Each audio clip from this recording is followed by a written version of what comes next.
참 예수님, 오늘은 11월 28일 연중 제34주간 화요일입니다. 역사를 통해 미래를 보다라는 제목으로 하느님 말씀의 예견력에 관해 강론을 하겠습니다. 성서주간의 두 번째 날인 오늘은 성서와 역사에 대해 생각해 보겠습니다. 이는 역사의 교훈을 놓치지 않는 하느님 말씀에 담겨 있는 예견력을 살펴보는 일로 이어집니다. 과거에 대한 역사를 보면 미래를 내다보는 전망이 생겨나기 때문입니다. 사람의 말과 하느님의 말씀이 다른 결정적인 차이는 말은 감정과 생각을 표현하는 데 그치지만 말씀은 현재 현실을 창조하는 힘이 있으며 미래를 내다보는 힘, 즉 예견력이 있다는 데 있습니다. 구약 성서의 예언서들은 모두 다 이 예견력을 검증받은 기록들입니다. 예언자들이 하느님의 말씀을 백성과 지도자들에게 선포했을 때 그 즉시 공인된 것이 아니라 그 당대에 예언자들과 소통하며 하느님 말씀에 귀 기울이던 아나빔들에 의해 구전으로 전승되어 오다가 그 예언이 후대에 들어서서도 들어맞아서 과연 하느님께로서 전해받은 말씀 이미 검증된 후에야 비로소 예언서라는 성경 기록으로 검증받아 기록되었습니다. 예언자들이 자신의 당대에는 하나같이 다 박해를 당했죠. 이스라엘이 바빌론 유배를 통해 고난을 겪은 후에야 현재 예언서들은 물론 창세기를 비롯한 모세 오경의 율법서가 기록으로 편찬된 구약 성서 형성 과정을 보아서도 이를 잘 알 수 있습니다.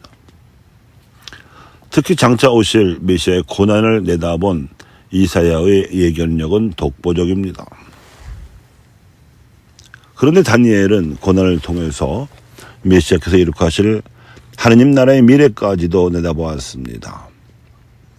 이는 마치 우주의 천체를 이루는 저 수많은 별들이 창조 이래 일정한 궤적을 그리면서 자전과 공전을 거듭하기 때문에 과거의 궤적을 관찰하면 미래의 궤적과 별자리의 움직임을 내다볼 수 있듯이 나라와 문명의 역사적 궤적을 관찰하면 미래의 운명도 내다볼 수 있는 이치에 입각한 판단입니다.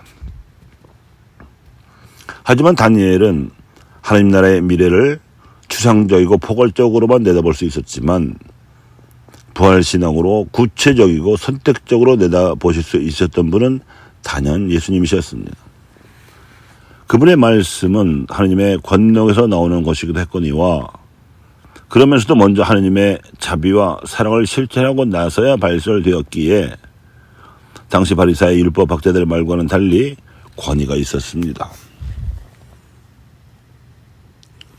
그래서 하나님의 말씀에 따라서 역사를 보는 눈은 개인적인 일상사에 매여 살기 쉬운 우리에게 현재는 물론 과거와 미래로 눈을 높이 들게 하여 지금 함께 살아가는 동시대인들은 물론 먼저 살다간 이들과 우리 뒤에 살게 될 이들의 삶에도 관심을 가지게 해주는 안목을 제공합니다. 그래서 성서가 일깨워주는 역사적 안목으로 살아가면 부분이 아니라 전체를 보게 해주며 현재만이 아니라 미래까지도 대비할 수 있게 됩니다. 여기서 하느님 말씀으로 역사와 미래를 보는 안목의 기준은 하느님 나라와 특히 부활 신앙입니다. 다니엘은 당시 오리엔트로 불리던 넓은 강영을 지배하여 패권을 차지했던 바빌로니아 제국을 통치하던 왕의 꿈을 풀이해주면서 그 이후 지역 패권이 흘러갈 가까운 역사를 예언하였는데 마지막 패권을 차지할 나라는 로마 제국이었습니다. 그런데 예수님께서는 그 로마 제국에 의해 예루살렘 성전이 머지않아 파괴될 것을 내다보시고 로마 이후 인류가 겪게 될 먼 역사까지도 예언하셨습니다. 또한 4세기의 교부 아우구스티노 또한 이러한 예수님의 안목을 본받아 멸망하는 로마 제국의 흥망성쇠의 역정을 통해 생겨난 하나님 나라의 씨앗인 교회가 하느님 나라의 문명을 영원히 지속할 것으로 내다보고 신국론을 저술한 바 있습니다. 이 빼어난 역사적 저술에서도 기반이 되는 것은 부활신앙입니다. 개인의 인생이 자유의지로 하느님의 섭리를 향해 가는 여정이듯이 인류의 역사도 집단적인 자유의지로 하느님의 나라를 향해 가는 여정입니다. 하나의 정치 단위에서 사회적 모습이 축적된 끝에 공동선 질서가 무너져서 더 이상 그 사회가 유지되기 어려울 정도가 되면 외부에 더 강한 세력이 나타나서 조금 더 진보된 가치를 내세우며 패권을 차지하지만 이 패권도 때가 되면 비슷한 경로로 교체되기를 반복해온 흥망성쇠의 흐름이 국제정세의 흐름입니다. 다니엘이 예언하는 지역 패권의 흐름이 뒤바뀌기를 거듭하는 한동안 하나님께서는 지켜보시다가 로마 제국이 예루살렘을 지배할 당시에 개입하셨습니다. 그것이 구세주 예수님의 강생사건입니다. 그래서 이후에는 인류 역사의 흐름이 집단적인 자유 변수라는 변수 말고도 예수님의 뜻과 계획에 따라 출현한 교회라는 변수가 작용하여 흘러가게 됩니다. 인류 역사에 개입하시는 하나님의 섭리를 믿고 움직이는 신앙인들의 존재가 하나님 섭리의 도구가 되어 역사를 변화시키기 때문입니다. 20세기 프랑스의 신학자 띠에르 드 샤르댕은 인류 역사가 하나님 나라를 향하여 진화하고 있으며 그 정점, 즉 오메가 포인트는 예수 그리스도라고 내다보았습니다. 생물학적 진화를 연구하던 고생물학자요, 하나님의 섭리를 설명하는 신학자로서 그는 역사의 흐름은 오로지 인간의 개별적이거나 집단적인 자유의지만으로 작동되는 자율진화의 흐름으로 결정되지 않는다고 보았습니다. 이 자율진화의 흐름이 빙산의 일각처럼 나타나지만 그 속에는 빙산의 거대한 몸체처럼 하나님의 섭리와 구원 계획을 믿고 하나님의 역사 개입의 도구가 되고자 하는 신앙인들에 의해 시도되는 계획 진화의 흐름이 있어서 역사의 흐름을 좌우한다고 본 것입니다. 개인의 인생이건 인류의 문명이건 개별적이거나 집단적이라는 차원만 다를 뿐 자유의지와 하나님 섭리의 작용 결과라는 점에서는 그 본질이 똑같습니다. 자유의지만으로는 시대와 공간이 달라질 뿐이기 때문에 개별 인생이나 집단 문명이나 겉모습이 바닷가의 파도처럼 뒤바뀔 뿐 특정한 목표 없이 흘러갑니다. 300만 년 전 구석기 시대에나 1만 년 전 신석기 시대에서든 이런 선사시대의 암흑이가 살던 인생이나 우리가 살아가는 오늘날 21세기의 장삼 이사들이 살아가는 인생이 겉모습을 빼면 그다지 다를 것도 없는 것이고, 네부카드네자르가 바빌로니아 제국을 세워 패권을 차지하던 시절의 국제정세나 강대국 정치가들이 국익을 지키고 패권을 유지하려고 노심초사하는 최근의 국제정세가 본질적으로는 크게 달라진 것도 없습니다. 개인들이라면 의식주 등 먹고 사는 일이 주된 관심사이며 국가 단위라면 식량과 에너지 등의 경제 사정과 서식지라는 영토 관리가 주된 관심사일 터입니다. 하느님 나라라는 가치 실현과는 동떨어진 것들입니다. 그런데 다니엘과 예수님께서 공통적으로 말씀하시는 역사적 가르침은 하나님께서 몸소 세우시는 나라에 관한 것으로서 최고선과 공동선의 가치를 실현하는 일입니다. 그리고 이 나라는 개별 인생에서는 물론 집단 문명에서도 똑같이 적중할 계획 진화의 내용이 됩니다. 개별 인생에서 일상사가 중요하기는 해도 그에 매몰될 필요는 없는 것처럼 부침을 거듭해온 문명의 흐름에서도 패권의 향방이 중요하기는 해도 그에 매몰될 필요는 없습니다. 천차만별한 인생에서나 흥망성쇠를 거듭하게 말하는 제국적 패권이 주도하는 문명에서나 인간의 개별적이거나 집단적인 자유의지로 갈 때까지 다 가서야 축적된 모순이 폭발하여 달라지기는 마찬가지입니다. 하나님의 섭리가 개입하도록 인생이나 문명을 전환하려는 계획 진화가 그래서 중요합니다. 예수님께서 강조하시는 바는 이런 외적인 흐름에 속는 일이 없도록 조심하라는 것입니다. 역사적 변화가 언제 일어날지는 미리 정해져 있지 않기 때문에 그때에 관해서 노심초사할 필요가 없고, 오직 그러한 변화들을 앞당길 수도 있고 뒤로 늦출 수도 있는 변수에 유의하라는 것입니다. 그 변수란 하나님의 역사적 개입이며 그 설명을 깨닫고 도구가 되고자 하는 이들의 움직임입니다. 그러므로 한 개인의 인생에서 하나님을 믿겠다고 선언하는 세례가 새로운 탄생으로서 인생의 새로운 계기가 되듯이 인류의 문명에서도 하나님의 섭리에 따른 구원 계획의 징표를 알아차리고 준비하는 일이 중요합니다.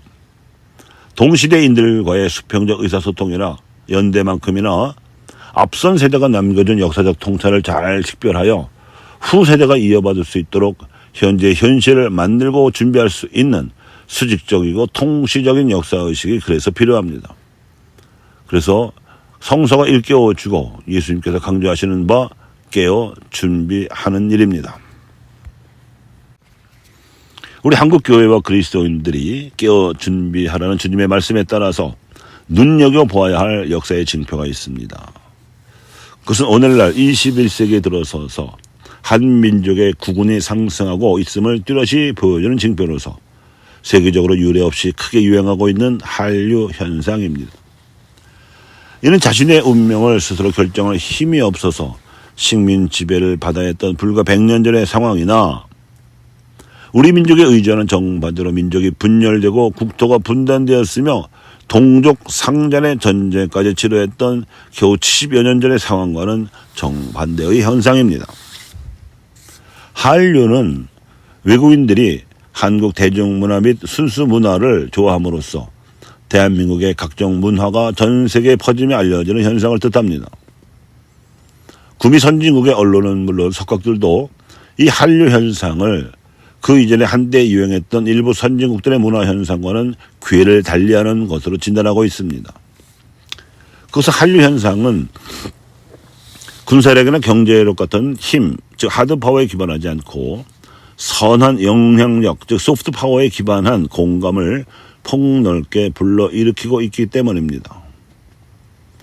한국 대중문화의 성공은 독립된 몇몇 개인들의 이야기가 아니라 대한민국 전체의 이야기, 즉 식민지 경험을 지닌 개도국 출신의 분단된 작은 나라가 민주주의와 경제 발전을 동시에 이루는 과정에서의 피, 땀, 눈물을 담고 있다는 점에서 세계사 속에 유니크한 한국의 위상을 맥락으로 합니다. 게다가 한국은 충분히 부와 군사력을 지니면서도 이를 다른 민족에게 강요하라는 의지가 없이 상호 공존 번영하라는 국가입니다. 한류는 영화, 드라마, 음악 등의 대중문화에서 시작되었지만 미술, 문학, 역사, 철학 등으로 얼마든지 확대되어 갈 수 있습니다. 한류 현상이 이처럼 유행하기도 전인 1970년대에 이를 내다본 사람은 아놀드 토인비입니다.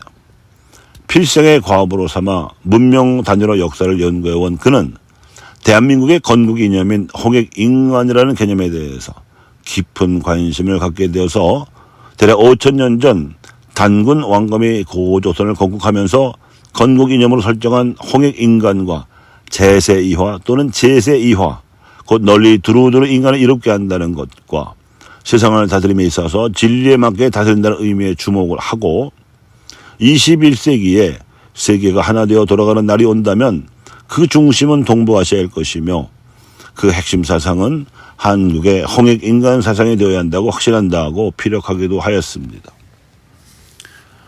문명 연구의 세계적인 권위자인 석학이 이렇게 피력한 견해에 대해서 구미의 많은 석학들도 동조하고 있으며 교황청에서도 이런 국제적 여론을 예의주시하고 있습니다. 더욱이 지식인 평신도들이 스스로 진리를 찾다가 선교도 없이 스스로 교회를 세웠고 박해가 들이닥쳐 지식인 평신도들로 이루어진 지도부가 모조리 와해되었음에도 불구하고 일반 민중 출신으로 세례를 받은 평신도들이 자발적으로 전국의 교우촌을 세워 100년의 박해를 이겨낸 저력을 교황청에서는 대단히 높이 사고 있습니다. 1984년과 1989년에 두 차례 방한하신 교황 요한 바오로 2세와 2014년에 방한하신 교황 프란시스코 역시 한국교회의 이런 저력을 적극 격려해준 사실은 주지의 사실입니다. 더 나아가서 두 번 교황을 비롯한 교황청 고위 성직자들은 한민족에 대한 긍정적인 국제 여론에 동조하는 데서 한 걸음 더 나아가서 이 한류 현상을 하나님 나라의 가치로 변화시키는 보고와 노력이 향후 인류 미래를 진보시킨과 동시에 보편교회에 대해서도 신앙의 활력을 불어넣어 줄 수 있는 주요 변수라고 내다보고 있습니다. 교우 여러분, 가히 역사를 통해 미래를 보는 하느님 말씀의 예견력을 방불케 하는 이러한 여망이 아닐 수 없습니다. 그런데 과연 이런 기대가 실제로 현실화될 수 있을까요? 아마도 이는 한민족의 문화 역량에 달린 문제이며 특히 한국교회와 그리스도인들의 복음화 의지에 따라 달라질 운명일 것입니다. 오늘 복음 한호성의 말씀으로 마칩니다. 주님이 말씀하신다. 너는 죽을 때까지 충실하여라. 내가 생명의 화관을 너에게 주리라.